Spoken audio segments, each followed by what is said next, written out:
નમસ્કાર મિત્રો, ખેડૂત ઇન્ફો યુટ્યુબ ચેનલમાં આપ સર્વ સાથીઓનું સ્વાગત છે। આજના મુખ્ય સમાચારોની અંદર 16મો હપ્તો ક્યારે આવશે, 16મા હપ્તા પહેલા કરી લો આ કામ, ટૂંક સમયમાં 5G ફ્રી સેવા થશે બંધ, વિદ્યાર્થીઓને 2850 રૂપિયા મળી રહ્યા છે, અંબાલાલ પટેલની આગાહી, તેમજ મિત્રો જાણીશું પરેશ ગોસ્વામીની આગાહી। આજના આ સમાચાર દરેક મિત્રો માટે ખૂબ જ કામના અને અગત્યના રહેવાના છે, માટે દરેક મિત્રોને વિનંતી છે કે વિડીયોને અંત સુધી જોતા રહેજો। અને જે પણ મિત્રો આપણી ચેનલમાં નવા હોય તે મિત્રોને ખાસ વિનંતી છે કે ખેડૂત ઇન્ફો યુટ્યુબ ચેનલને સબસ્ક્રાઇબ ના કરી હોય તો સબસ્ક્રાઇબ કરી દેજો, જેથી મિત્રો તમને કામના અને ઉપયોગી સમાચાર ખેડૂત ઇન્ફો યુટ્યુબ ચેનલના માધ્યમથી મળતા રહે। તો જોઈએ આજના મુખ્ય સમાચાર।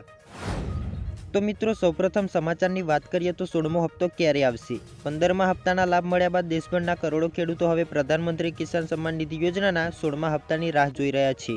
આવી સ્થિતિમાં ઘણા ખેડૂતો પૂછી રહ્યા છે કે સરકાર પીએમ કિસાન સન્માન નિધિ યોજનાનો 16મો હપ્તો ક્યારે મોકલી શકે છે।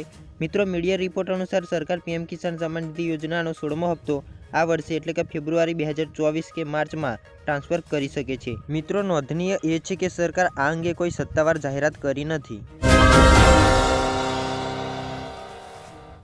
ત્યાર પછી વાત કરીએ તો મિત્રો 16મા હપ્તા પહેલા કરી લો આ કામ। જેમણે પણ પીએમ કિસાન સન્માન નિધિના 2000નો હપ્તો જમા થતો નથી તે ખેડૂતોને આ મુજબની પ્રોસેસિંગ કરી લેજો। પહેલાં તો પોતાનું આધાર કાર્ડ સેન્ટર પર જઈને બાયોમેટ્રિક અથવા મોબાઈલ નંબર અથવા નવીન ફોટા આધાર કાર્ડમાં અપડેટ કરાવી દેવા। આધાર કાર્ડ અપડેટ થયાના અંદાજિત 10 દિવસ પછી બેંકમાં જઈને બેંકવાળાને કહેવાનું કે સરકારી સબસિડીવાળું આધાર સીડિંગ લિંક કરી આપો।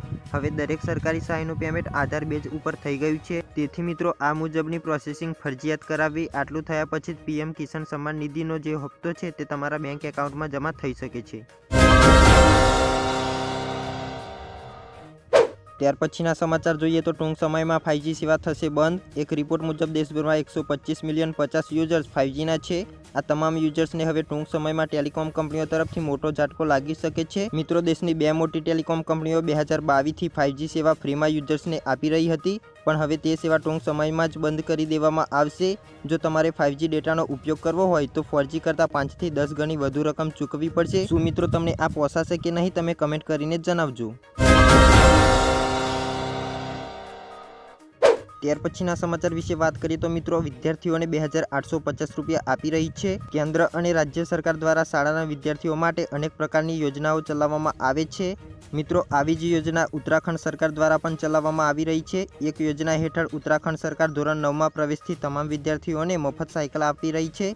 ફ્રી સાયકલ યોજના હેઠળ ડીબીટી દ્વારા વિદ્યાર્થીઓના ખાતામાં 2850 રૂપિયા જમા કરવામાં આવે છે।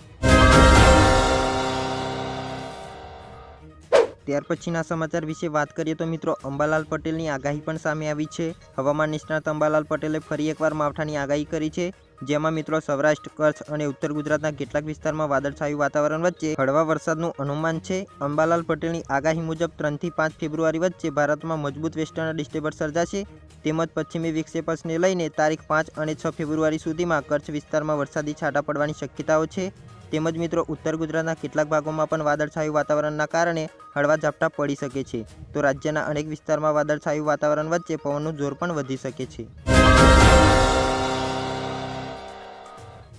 તેમજ મિત્રો વધુમાં જાણીએ તો પરેશ ગોસ્વામીની આગાહી પણ સામે આવી છે। સવારે ઠંડી અને બપોરના સમયે ગરમીનો માહોલ વચ્ચે હવે માવઠાની સંભાવનાઓ દેખાઈ રહી છે। પરેશ ગોસ્વામીએ જણાવ્યું છે કે ઉત્તર ભારતથી વેસ્ટર્ન ડિસ્ટર્બન્સ પસાર થઈ રહ્યા છે, તેવામાં પવનની દિશા બદલાતા ઉત્તર ગુજરાતના સાબરકાંઠા, બનાસકાંઠા અને પાટણ તથા કચ્છ જિલ્લામાં છૂટાછવાયા સામાન્ય ઝાપટા પડી શકે છે। આ ઝાપટા મિત્રો 4 અને 5 ફેબ્રુઆરી દરમિયાન થવાની સંભાવનાઓ વ્યક્ત કરવામાં આવી છે, જો કે મોટા માવઠાની સંભાવનાઓ નથી એવું પણ તેમના દ્વારા જણાવવામાં આવ્યું હતું।